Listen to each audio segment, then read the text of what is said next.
Di sini saya akan menjelaskan materi tentang sensor. Nah, sebelumnya mungkin teman-teman udah tahu ya tentang sensor, cuman mungkin ada juga yang belum tahu tentang sensor. Jadi di sini kita akan mengenal lebih jauh tentang sensor, mulai dari pengertiannya, jenis-jenisnya, contoh-contohnya, dan gimana sih sensor itu. Nah, kita masuk aja ke materinya. Jadi ini ada slide materi dari sensor. Nah, di sini kan ada pengertian sensor. Jadi pengertian sensor itu adalah perangkat atau komponen elektronik yang berfungsi untuk mengubah suatu besaran fisik atau lingkungan seperti suhu, jarak, gas, kelembapan, atau suara menjadi sinyal listrik yang dapat diukur dan dianalisis. Nah, sensor itu memiliki kemampuan untuk mendeteksi perubahan dalam lingkungannya dan dapat mengkonversikannya menjadi data yang dapat diproses selanjutnya. Jadi, intinya sensor itu adalah perangkat yang mendeteksi atau mengukur perubahan dalam lingkungan, fisik, atau kimia dan dapat mengubahnya menjadi sinyal yang dapat dibaca oleh sistem atau manusia, yaitu kita sendiri. Nah, sebelumnya kita kan udah bahas nih tentang apa sih itu sensor. Nah, selanjutnya itu kita akan membahas tentang klasifikasi sensor. Jadi, sensor berdasarkan jenis sinyal yang dihasilkan. Itu dibagi dua, yaitu sensor analog dan sensor digital. Lalu ada bedanya. Kalau sensor analog, itu sensor yang menghasilkan tegangan linier, seperti sensor temperatur AM35, sensor gas MQ7, sensor cahaya LDR, sensor suara KY038. Lalu sinyal digital itu gimana? Sensor yang digital itu dianya tuh menghasilkan sinyal biner atau 0 dan 1. Seperti sensor ultrasonik hasil SR04, sensor kelembapan DHT11, lalu sensor suara KY038. Loh, kenapa ada dua sensor KY-nya? Jadi, dianya itu bisa menghasilkan sinyal analog dan juga ada juga yang bisa menghasilkan sinyal digital gitu. Jadi masih di klasifikasi sensor, itu ada juga yang berdasarkan prinsip kerja. Kalau sebelumnya kan berdasarkan yang output dihasilkan kan. Nah, kalau ini tentang prinsip kerja. Jadi itu ada sensor aktif sama sensor pasif. Apa itu sensor aktif dan pasif? Sensor aktif adalah sensor yang memerlukan sumber energi eksternal untuk berfungsi. Jadi contohnya apa? Kayak baterai atau listrik. Nah, dia tuh harus ada yang memberikan sumber daya sehingga dia bisa berfungsi. Nah, itu sensor aktif. Kalau sensor pasif apa? Sensor pasif adalah sensor yang tidak memerlukan sumber daya eksternal. Jadi dia nggak perlu tuh yang namanya baterai karena dia tidak membutuhkan sumber daya. Itu contohnya apa? Contohnya itu kalau sensor aktif itu ultrasonik HC-SR04. Kalau misalnya yang sensor pasif itu LM35. Nah, kita kan tadi udah bahas ya tentang sensor analog dan digital. Lalu gimana sih selain membedakan secara gimana outputnya, kita juga harus membedakan pada programnya. Karena berbeda ya, karena kan analog itu gimana kita output yang hasilkan itu dalam bentuk analog. Sedangkan untuk yang digital outputnya dalam bentuk digital. Tentu kita harus mengolah informasinya atau datanya itu dengan cara yang berbeda. Lalu gimana sih dalam programnya atau codingannya? Nah, ini ada tampilannya ya. Kalau misalnya sensor analog itu identik dengan analog read in pin. Jadi kita membaca nih data analognya, kemudian nanti itu akan diproses di microcontroller dan akan menjadi data yang digital. Nah, itu dari sensor analog. Lalu gimana sensor digital? Sensor digital ini dianya itu datanya udah emang digital ya, dalam bentuk biner yaitu 1 atau 0. Nah, itu contohnya itu ada high dan low. Jadi kita kan menerima data nih. Datanya itu udah bentuk 0 dan 1. Nah, itu ditandakan dengan high dan low. Kenapa? Kalau high itu berarti dianya bernilai 1, kalau low itu dia bernilai 0. Jadi itu gimana cara codingan dari sensor analog dan digital. Nah, kita masuk ke jenis-jenis sensor nih. Jadi jenis-jenis sensor itu ada 6. Dan itu yang pertama itu sensor temperatur suhu. Itu contohnya apa? Contohnya itu sensor temperatur M35. Kemudian ada sensor kelembapan itu sensor DHT11. Sensor jarak itu sensor ultrasonik HC SR04. Kemudian sensor gas itu sensor MQ7. Sensor cahaya, sensor LDR. Kemudian sensor suara itu sensor KY038.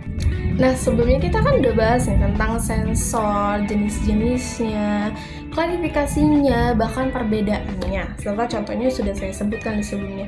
Cuman mungkin kita kurang lengkap kalau misalnya kita nggak jelaskan satu persatu nih contohnya. Nah, di sini saya ada menjelaskan tentang sensor temperatur LM35.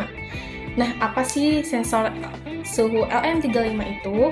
Nah, itu adalah komponen elektronika yang memiliki fungsi untuk mengubah besaran suhu menjadi besaran listrik dalam bentuk tegangan.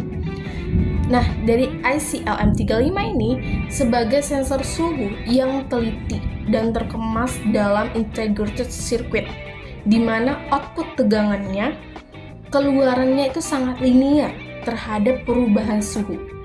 Lalu gimana sih cara kerja dari sensor LM35 ini? Nah, sensor LM35 itu dia bekerja dengan mengubah besaran suhu menjadi tegangan. Nah, tegangan ideal yang keluar dari LM35 ini mempunyai perbandingan 100 derajat Celcius setara dengan 1 volt. Nah, isi LM35 ini dia tidak memerlukan pengkalibrasian atau penyetaraan dari luar karena tingkat ketelitiannya itu sampai kurang 1/4 derajat Celcius pada temperatur ruangan. Sedangkan untuk jangka sensornya itu mulai dari minus 55 derajat Celcius sampai 150 derajat Celcius. Tinggi juga ya. Terus untuk mendeteksi suhu digunakan sebuah sensor suhu LM35 yang dapat diklasifikasikan langsung dalam Celcius. Jadi LM35 ini difungsikan sebagai basic temperature sensor. Nah, jadi di sini ada contoh pemakaian dari LM35 dalam bentuk skematiknya. Kita bisa buat contoh lain seperti kita ingin saat cuaca dingin kipasnya mati, namun saat cuaca panas itu akan otomatis hidup.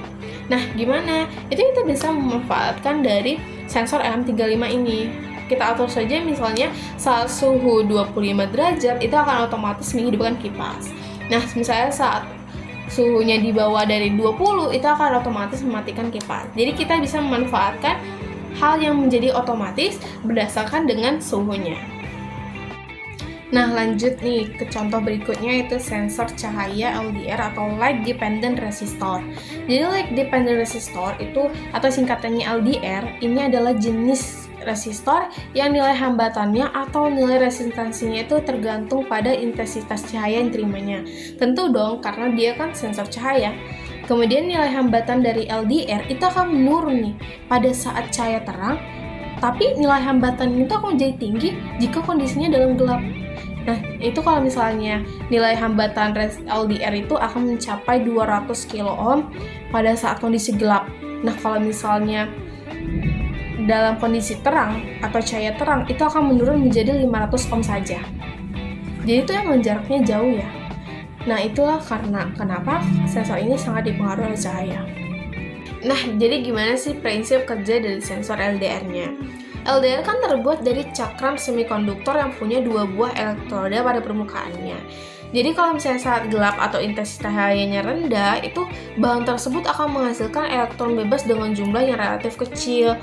Sehingga hanya sedikitlah elektron yang dihasilkan untuk mengangkut muatan elektrik. Beda nih kalau misalnya saat intensitas cahayanya tinggi atau saat terang, bahan tersebut malah lebih banyak menghasilkan elektron yang lepas dari atom, sehingga akan lebih banyak juga elektron yang dihasilkan untuk mengangkut muatan elektrik. Jadi kalau saat terang atau intensitas cahayanya tinggi, LDR itu menjadi konduktor yang baik, sehingga LDR itu punya resistensi yang kecil pada saat terang atau intensitas cahaya tinggi. Nah, di sini ada contoh dari penggunaan sensor LDR. Jadi kita bisa juga buat contoh yang lain seperti saat cahayanya terang, kita harus mematikan lampu. Nah, bisa aja kita atur saat cahaya terang, matikan lampu. Namun saat cahaya redup, hidupkan lampu. Nah, itu kita bisa atur dengan menggunakan sensor dari LDR. Nah, masuk nih ke contoh berikutnya, yaitu sensor pendeteksi manusia atau PIR. Kepanjangannya adalah Passive Infrared Receiver. Nah, fungsinya itu untuk mendeteksi gerakan manusia. Nah, ini tuh sensor yang berbasis inframerah. Nah, pada sensor ini tuh nggak terdapat tuh infrared LED sama fototransistor. Nah, PIR ini masuknya bersifat pasif ya. Kalian tadi kan ada pasif dan aktif. Nah, PIR ini sifatnya itu pasif. Nah, sensor ini tuh nggak dapat tuh memancarkan seperti IR LED. Jadi PIR-nya hanya bisa memberikan tanggapan pancaran dari inframerah yang dimiliki oleh suatu benda. Nah, lalu gimana nih cara kerja dari sensor PIR? Sensor ini kan punya bagian-bagiannya, yaitu Fresnel lens, IR filter, pyroelectric sensor, amplifier, and comparator. Nah, sensor ini tuh fungsinya dengan cara menangkap atau mengumpulkan panas yang mana dapat dihasilkan dari sinar inframerah setiap benda dengan suhunya itu di atas 0. Nah, sensor PR-nya ini hanya merespon manusia karena terdapat infrared filter atau penyaring yang menyaring panjang gelombang sinar infrared antara 8-14 mikrometer. Sedangkan manusia itu menghasilkan berkisaran itu 9-10 mikrometer. Dan hal inilah yang mengakibatkan mengapa sensor PIR ini dapat mendeteksi manusia, karena PIR itu akan menangkap sinar infrared yang dipancarkan suhu tubuh manusia yang berbeda dari lingkungan sekitarnya. Nah, di sini ada contoh penggunaan sensor PIR. Jadi ini gimana cara kerjanya, itu dia sensor PIR akan mendeteksi apakah ada manusia atau tidak. Nah, jika terdeteksi, dia akan mengeluarkan bunyi dan menghidupkan lampu yang berwarna merah. Bisa juga kita menggunakan sensor PIR untuk hal lainnya. Nah, jadi kita masuk ke contoh selanjutnya, itu ada sensor ultrasonik HCSR04. Jadi ini ada gambarnya ya. Nah, sensor ultrasonik itu apa? Itu adalah sensor yang fungsinya itu untuk mengukur jarak suatu benda dengan cara yaitu trigger pinnya memantulkan suatu gelombang dan diterima oleh encopin, sehingga diketahuilah jarak suatu benda tersebut.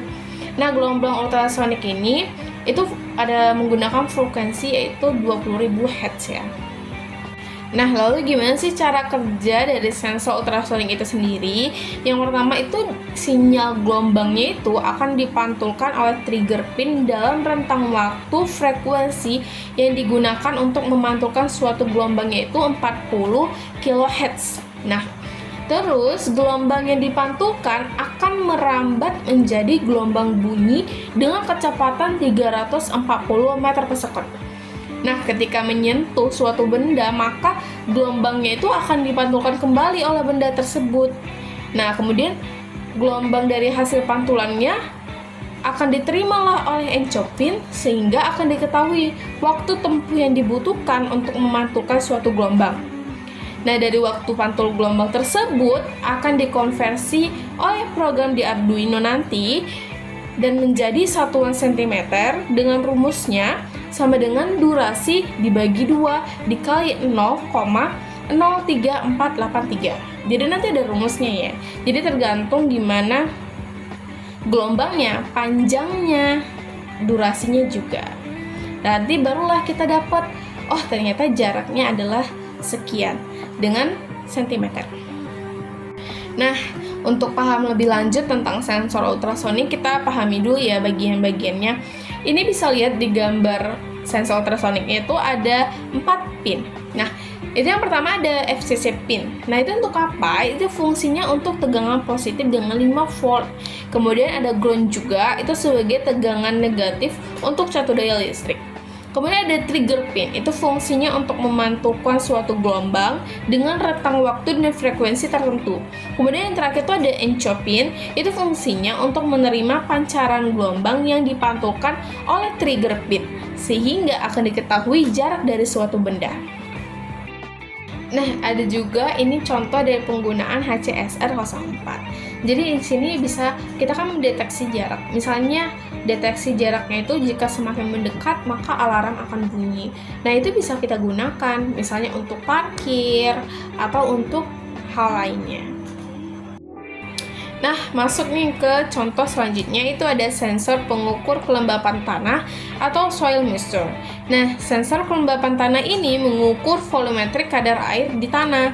Jadi sensor kelembapan tanah dia mengukur kadar air volumetrik secara tidak langsung dengan menggunakan beberapa properti lain dari tanah, seperti hambatan listrik, konstanta dielektrik, kemudian interaksi dengan neutron sebagai proksi atau kadar air.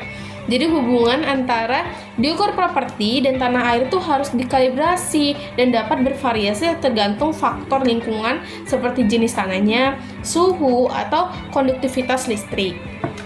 Nah, di sini ada juga cara penggunaan atau contoh dari soil moisture. Nah, bisa aja nih kita deteksi kalau misalnya kadar airnya rendah, dia berwarna merah. Nah, kalau misalnya kadar airnya tinggi, dia berwarna hijau. Jadi kita bisa deteksi kapan kita harus menyiram tanaman atau kapan kita tidak perlu menyiram tanaman. Nah, masuk ke contoh selanjutnya, itu ada sensor kelembapan udara dan temperatur DHT11. Jadi apa sih itu? Itu adalah suatu alat ukur yang digunakan untuk membantu dalam proses pengukuran atau pendefinisian suatu kelembapan uap air yang terkandung dalam udara. Jadi jenis kelembapannya juga ada dua, yaitu pertama, kelembapan absolut adalah bilangan yang menunjukkan berapa gram uap air yang tertampung dalam 1 meter kubik udara. Sedangkan yang kedua, itu ada kelembapan relatif. Itu adalah bilangan yang menunjukkan berapa persen perbandingan antara uap air yang ada dalam udara saat pengukuran dan jumlah uap air maksimum yang dapat ditampung oleh udara tersebut. Nah, lalu apa sih itu sensor kelembapan DHT11? Sensor kelembapan DHT11 adalah sensor digital yang dapat mengukur suhu dan kelembapan udara di sekitarnya. Jadi DHT11 itu punya tingkat stabilitas yang sangat baik, serta fitur kalibrasi yang akurat. Nah, DHT11 juga ini termasuk sensor yang punya kualitas baik dinilai dari responnya, pembacaan data yang cepat, dan kemampuan anti-interferensi. Nah, ukurannya juga kecil, tapi kemampuan transmisi sinyalnya itu bisa sampai 20 meter. Nah, masuk ke contoh terakhir dari sensor, itu ada sensor suara. Nah, sensor suara itu adalah alat sensor yang mampu mengubah gelombang sinusoida suara menjadi gelombang sinus energi listrik, atau kita sebut alternating sinusoida electric current.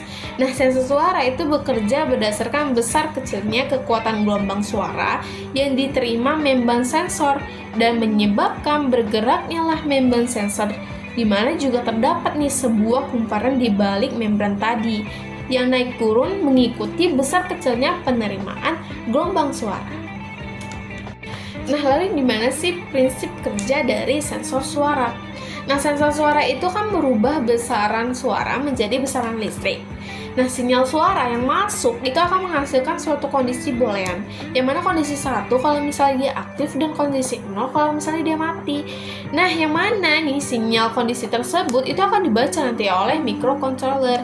Jadi sensor suara adalah sensor yang cara kerjanya itu merubah besaran gelombang suara menjadi besaran listrik. Ada juga nih ECM atau Electric Consider Microphone, atau biasa kita sebut juga mic consider. Itu adalah mikrofon yang terbuat dari lempeng konduktor tipis berbentuk sebuah kapasitor yang dapat berubah-ubah nilai kapasitasnya sesuai dengan getaran suara yang diterima. Nah, modul sensor suara itu punya output pin analog dan digital. Nah, modul sensor suara itu menggunakan input mic consider. Nah, sensor ini dapat mendeteksi suara dan sebagai deteksi sensor saklar ke Arduino atau microcontroller. Nah, ini ada contoh dari penggunaan sensor suara K038. Kita bisa aja memanfaatkannya. Misalnya, jika suaranya tinggi atau pada ketentuan di atas dari ketentuan kita, itu lampunya hidup. Atau jika di bawah atau bahkan tidak memiliki suara, itu bisa mati. Kita bisa memanfaatkan seperti itu. Baiklah, sekian dari penjelasan materi saya mengenai sensor. Referensi yang saya pakai untuk memperoleh materi ini itu dari buku Arduino dan Sensor pada Project Arduino DIY dengan penulisnya itu Bapak Dani Sasmoko. Saya ucapkan terima kasih karena sudah menonton sampai akhir.